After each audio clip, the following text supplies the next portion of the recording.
हम मीनू झा गोर लगै छी अपने लोकनि सबके। MM झा जी के रचना एकटा जितिया के गीत लऽ कऽ उपस्थित छी। संग में श्रीमती माला झा सेहो छथि। धन्यवाद। जय मिथिला, जय मैथिली। लाल लाल पलना में खेल मोर ललना, पाबैन करबै हम पाबैन करबै। जितिया एलै जितिया एलै, पाबैन करबै हे पाबैन करबै।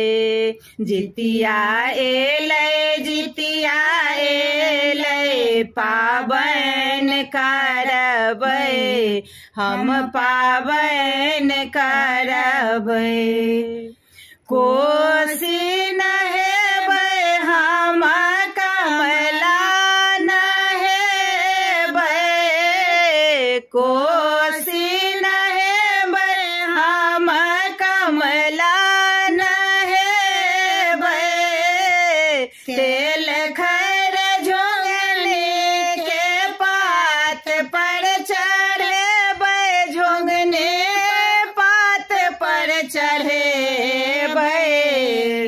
मरुआ के रोटी संग नोनी साग खेबै, पाबैन करबै हम पाबैन करबै।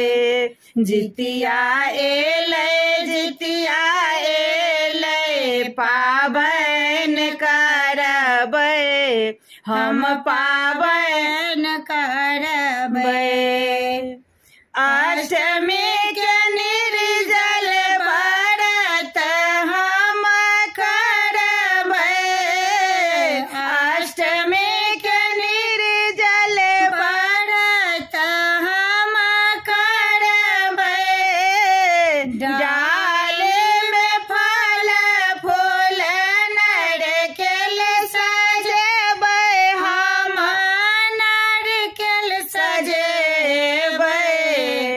नौमी मरण हेतै दुख हरण, मंगल रहतै हे मंगल रहतै।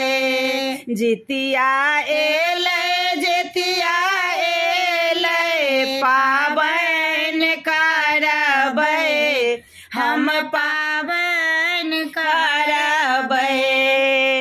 लाल लाल पलना में खेल मोर ललना, पाबैन करबै हम पाबैन करबै।